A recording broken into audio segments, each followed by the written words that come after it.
అసోంలోని కర్బీ ఆంగ్లాంగ్ ప్రాంతంలో భారీ హింస చెలరేగింది. రిజర్వ్ భూముల నుంచి బీహారీ ప్రజలు తొలగించాలని ఆదివాసీలు చేపట్టిన ఆందోళన హింసాత్మకంగా మారింది.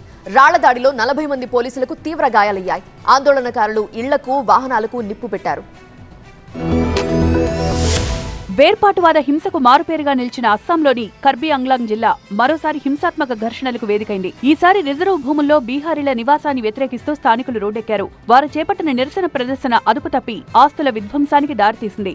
ఆందోళనకారులు పలు వాహనాలను ధ్వంసం చేశారు. కొన్నింటికి నిప్పు పెట్టి తగలబెట్టారు. ఈ ఘర్షణలను అదుపు చేయడానికి పోలీసులు, కేంద్ర పారామిలిటరీ బలగాలు టియర్ గ్యాస్ షెల్స్ ను ప్రయోగించాయి. అయినా అదుపులోకి రాకపోవడంతో లాఠీచార్జి ప్రయోగించాయి. 2 జిల్లాల్లోని కమర్షియల్ గ్రాంజింగ్ రిజర్వ్ మరియు విలేజ్ గ్రాంజింగ్ రిజర్వ్ భూముల్లో పాగా వేసిన బీహారీలకు వ్యతిరేకంగా ఈ అల్లర్లు చెలరేగాయి. కర్బీ ఆంగ్లాంగ్ జిల్లాలో చెలరేగిన హింస ఇతర జిల్లాలకు వ్యాప్తి చెందే అవకాశం ఉన్నందున జిల్లా అంతటా కర్ఫ్యూ అమలు చేస్తోంది అధికార యంత్రాంగం. ఆందోళనకారుల రాళ్ల దాడిలో 40 మంది పోలీసులకు గాయాలయ్యాయి. సంఘటనా స్థలానికి అదనపు బలగాలను తరలించారు. ప్రభావిత ప్రాంతాల్లో ఇంటర్నెట్ నిలిపేశారు. అసోం డీజీపీతో పాటు పోలీసు ఉన్నతాధికారులు కర్బీ ఆంగ్లాంగ్ చేరుకుని పరిస్థితిని సమీక్షిస్తున్నారు. స్థానికేతరులను ఈ ప్రాంతం నుంచి పంపించే వరకు ఆందోళనలు కొనసాగిస్తామని ఆదివాసీ సంఘాలు ప్రకటించాయి.